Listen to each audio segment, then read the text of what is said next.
Assalamualaikum warahmatullahi wabarakatuh. Selamat datang di video saya. Nama saya Adi Noviantoro dengan NIM 2019 08 10 176. Di sini saya akan melakukan tag video untuk memenuhi tugas saya di Kemuhammadiyaan. Saya akan membacakan makalah dari materi pengajian saya.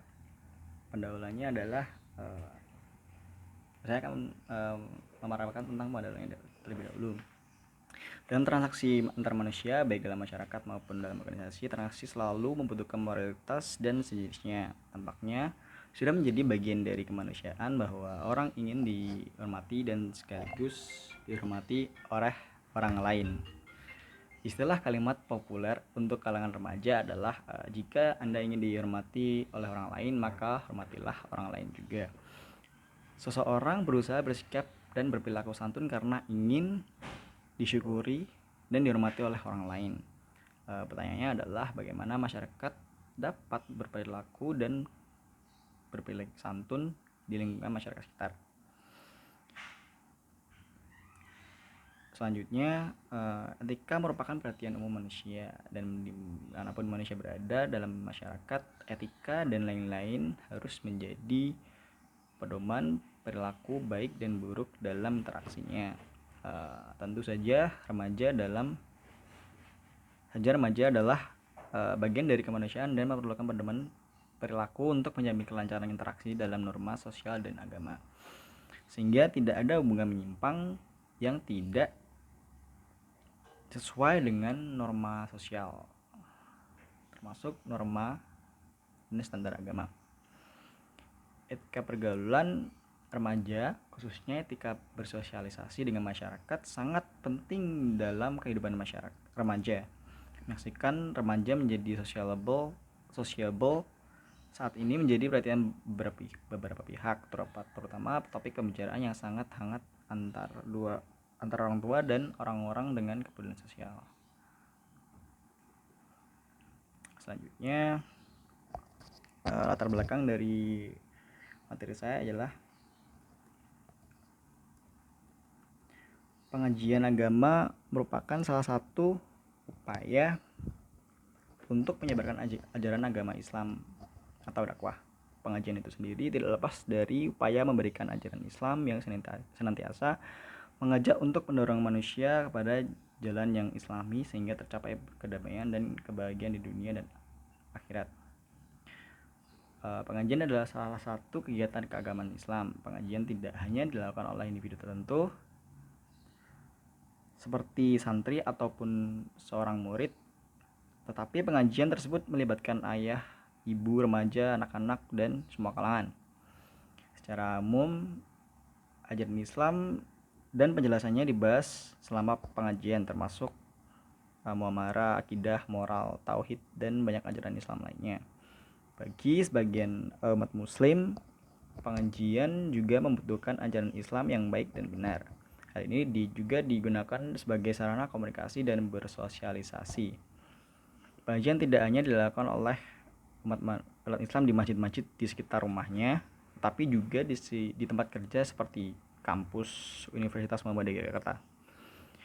Pengajian dilakukan di lingkungan dakwah Islami atau kampus merupakan upaya memenuhi kebutuhan mental seorang mahasiswa atau dosen secara seimbang.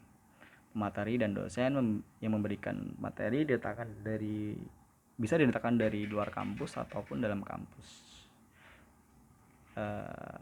Pemateri bisa melakukan pengajian atau menyampaikan materi dari rumah ataupun online, atau bertatap muka secara langsung ataupun offline.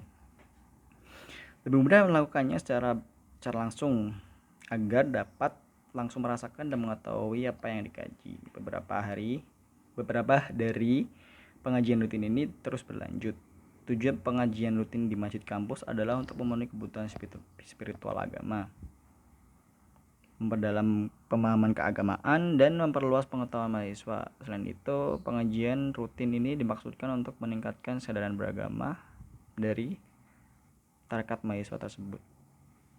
Materi pertama yang saya ikuti dalam pengajian adalah belajar mengikhlaskan.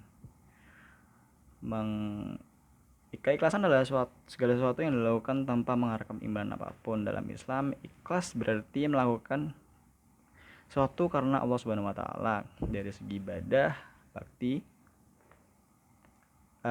dari segi ibadah, ikhlas artinya beribadah untuk Allah Subhanahu wa taala, bukan untuk orang lain, bukan karena ingin dipuji, ingin tampil soleh, tapi sebenarnya karena Allah. Keikhlasan akan sangat penting untuk diterapkan dalam kehidupan sehari-hari, karena dalam setiap amalan yang kita lakukan yang tidak dilandasi dengan keikhlasan, maka amalan tersebut dianggap tidak sah di sisi Allah. Keikhlasan juga agar menjadi alat ukur untuk setiap perbuatan yang kita lakukan. Semakin ikhlas, semakin besar pahalanya. Semakin berbakti seseorang untuk bersedekah dan untuk ikhlas, maka semakin besar pahalanya. Setelah memahami pentingnya keikhlasan dalam kehidupan sehari-hari, latihlah hati untuk ikhlas dalam segala hal. Sederhananya, keikhlasan adalah sikap merelakan apa yang menurut kita terbaik dan dengan harapan mencapai ridha Allah. Materi kedua adalah mengaji. Apa itu pengajian?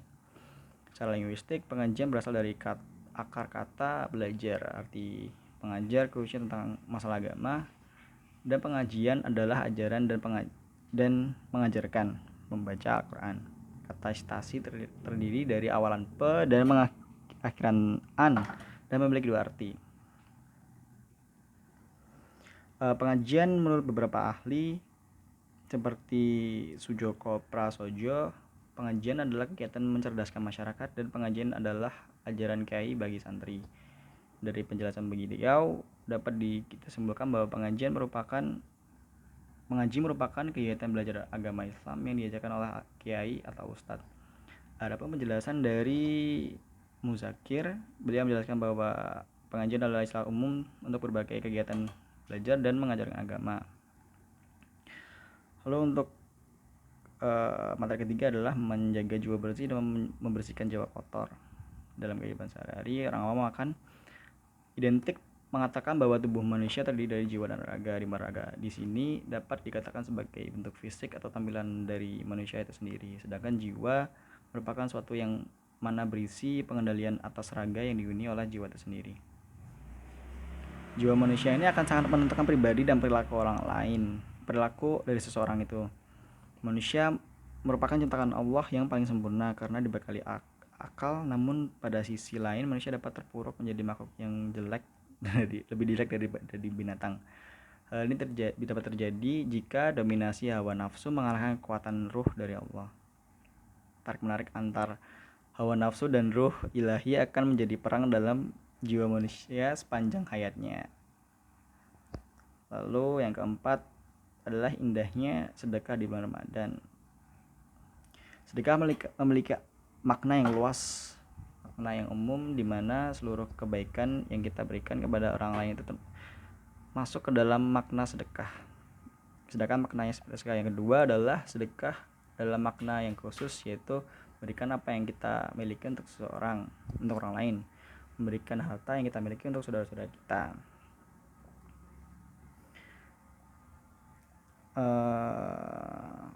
Selanjutnya yaitu kenikmatan berpuasa. Puasa merupakan salah satu ibadah yang sangat amat memiliki banyak manfaat, baik dari segi spiritual, mental, dan juga kesehatan fisik bagi manusia. Dalam Islam, berpuasa terbagi menjadi dua, yakni puasa wajib dan dijalankan selama bulan Ramadan, dan puasa pengganti bagi wanita yang haid di bulan Ramadan, dan juga puasa sunnah yang dimana dilakukan oleh beberapa muslim.